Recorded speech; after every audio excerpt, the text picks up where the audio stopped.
So I've done a few videos on retro gaming now and those will continue, but there are a lot of modern games that I love as well. When it comes to modern games now, I've heard a lot of people say they don't make them like they used to.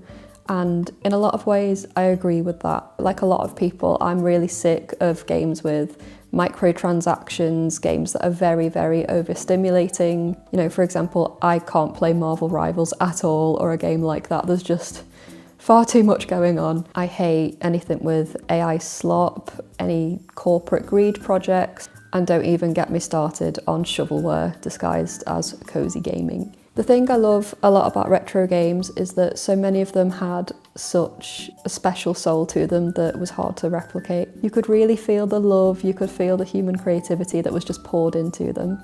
Also the fact that retro games often had this simplicity to them. It feels like so many modern games, like I said with kind of Marvel Rivals, no hate if you're a fan, but it just feels like they're constantly fighting for your attention sometimes and they're just so overstimulating. So I have a list of games that I wanted to share with you today that just kind of capture the essence of what I love about retro games. So whether that's, you know, art direction, play style, something unique and special about them, or all of the above really. And I will start with Animal Well, which is a really unique game that I played, I think, in 2023. I'd never played a Metroidvania before this one because I had this preconceived and incorrect idea that the genre was boring, and boy was I wrong. I remember seeing Animal Well getting these rave reviews at the time on YouTube, and when I saw the art style for this game, I was instantly intrigued. It just seemed very mysterious. And then when I started playing, those mysterious vibes were absolutely there and they hooked me right away.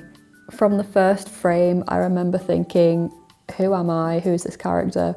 Where am I? What is this game even about? And I just wanted to keep playing until I found that out. Its 2D pixelated graphics and art style feel really, really retro. I really loved how it seemed quite simple on the surface, but it has all these layers of depth to it that get uncovered as you progress through the game. The way this game teaches you certain mechanics is just genius, in my opinion. I've never seen anything like it before or since.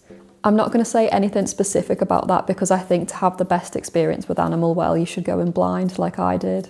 But yeah, this game is an absolute treat. It's very creative, it's unique, it's addictive too. I remember when I played it, I had a week off work and I spent most of my free time just on Animal Well, and I completed it that week. And it was an amazing experience. It's one of those like core gaming memories that I will never forget. And for the next game, I think I will continue the kind of eerie, mysterious theme and talk about Easy Delivery Co. So in this game, you play as a cat who drives around in a van delivering parcels across these kind of mysterious, snowy landscapes. First of all, any game that has cats, I'm instantly sold because I love cats. They are my favourite animals and I have two. But cute characters aside, this game really has something special. The art style is very reminiscent of those lovely PS1 graphics with like crispy big pixels. Something else that really makes it feel retro is the music as well. So when you're driving around in your van, you can turn the radio on and the music is this kind of drum and bass style. The music style is very 2000s and reminds me of Sega games a lot actually, Sonic in particular. It really adds this energy to the game that contrasts with the rest of its atmosphere, the eerie, snowy landscape, and then this kind of upbeat, high-pace music. They really fit together nicely. It works somehow.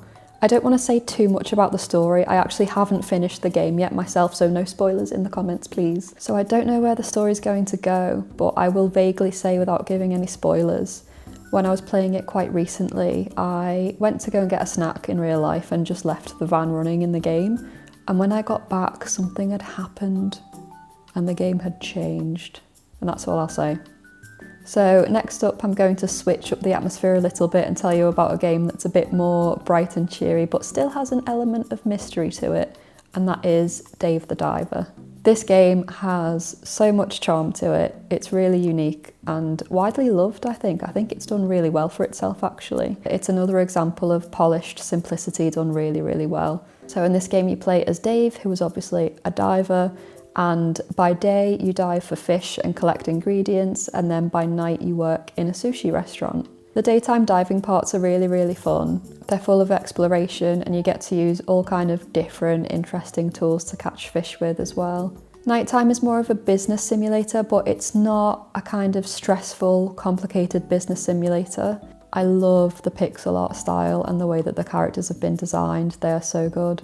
Whenever you update a sushi dish, you get this cutscene that changes every time, and it's the sushi master himself doing his art, doing his craft, upgrading the sushi. And the cutscenes are so good. I really enjoyed them in that pixel style.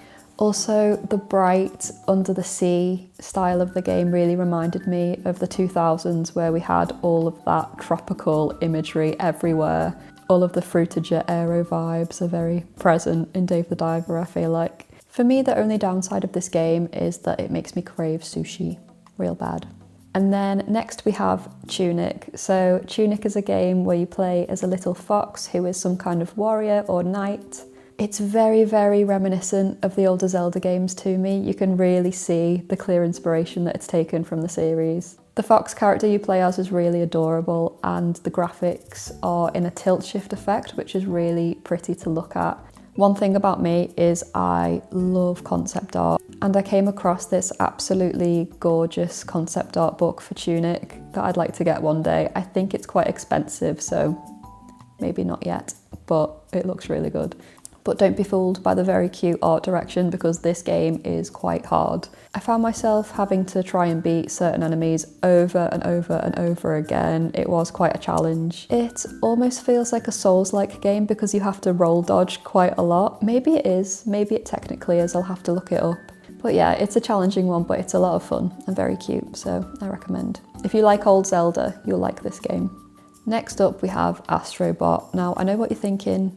Astrobot is a very, very modern game. It's very bright and colourful, and just visually in general there's a lot going on. However, in my opinion, I think Astrobot captures a feeling that I've had from older platformers that I haven't felt in a really long time. I had so much fun with this game. It was such a wholesome experience that I felt weirdly emotional when I finished it. Obviously, tying it back to the retro theme, Astrobot was made as a love letter to PlayStation games that came before it. There's so many references to iconic characters and iconic games in there. Growing up, I was a massive fan of the Little Big Planet games, so when I heard that Astrobot was replacing Little Big Planet and Sackboy, I felt a little bit salty about it at first. But I've really grown to love Astrobot, and I think he is a worthy contender for PlayStation's mascot. I actually think it captures that same kind of atmosphere of creativity that made Little Big Planet just so special. Then we have a cult classic and a fan favourite, which is Undertale. I was very late to the party with Undertale. I played it in 2023, I think, so a few years ago now. I really didn't know what to expect when I played Undertale. I actually weirdly hadn't seen any of the memes, I didn't know any of the songs, any of the characters, even Sans, I didn't know who he was. But I quickly learnt while playing it why people love this game so much. So if you didn't already know, Undertale was actually inspired by a retro game series called the Earthbound series, which is also known as Mother. I'm actually playing Mother 3 on the DS at the minute. I'm not very far into it, but I can see where the inspiration has come from. I can see the kind of roots of it in the quirky character design and the art style in general. Undertale was developed by just one guy called Toby Fox, and I think when a game is made by one person, it has this really special identity to it that is very hard to replicate with a bigger studio. But yeah, if you're late to the party like I was, I recommend that you go and play Undertale. There's a reason why people love it. And then Old School Runescape. So this is a game that I've recently fell in love with. If you're not familiar with it, it's an MMO. I believe it originally came out in 2004.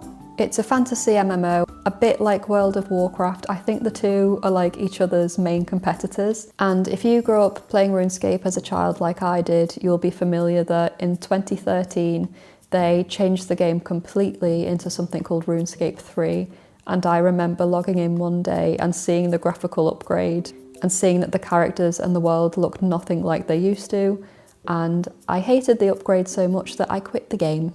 To me, Old School RuneScape's unpolished graphics are a large part of its charm. It's a rare example of substance over style. I think a lot of games these days are style over substance, and they rely on really high quality graphics to impress you. But RuneScape just has so much to do, so many quests.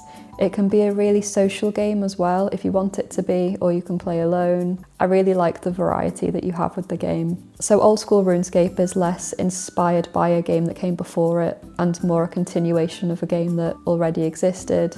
But yeah, it basically raised me as a kid and it's raising me again recently. We're going to end on a banger that's very popular, and that is Stardew Valley. Again, massively loved for very good reason. Stardew is another game created by one person, which is Eric Barone, or is it Eric Baroni? Let me know how you say his name because I'm never quite sure about that. I won't spend too much time talking about Stardew because most people will know it already. But Stardew Valley was also inspired by another game that came before it, another series, which was the Harvest Moon series. I don't know if Eric based it off a specific game in the Harvest Moon series. I remember seeing Harvest Moon in the shops when I was a kid, but I was never particularly drawn to it for some reason. Personally, I really don't like farming sims. When people talk about, cozy gaming and it has farming in it, that's not cozy to me personally. I find it quite boring. My only exception is Stardew Valley. So yeah, I've never played Harvest Moon, so I can't really compare the inspiration to Stardew, but it's a really, really brilliant game. I think it does have strong retro vibes to it, obviously, with the art style and being inspired by Harvest Moon.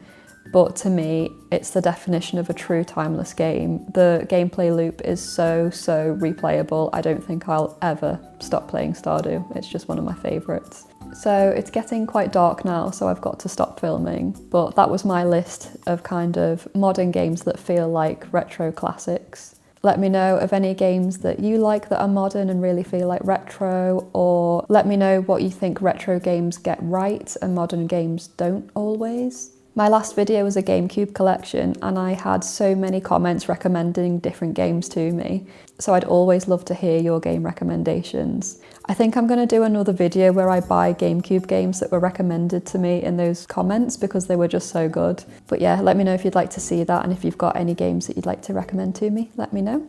That's all from me. Thanks for watching. Bye!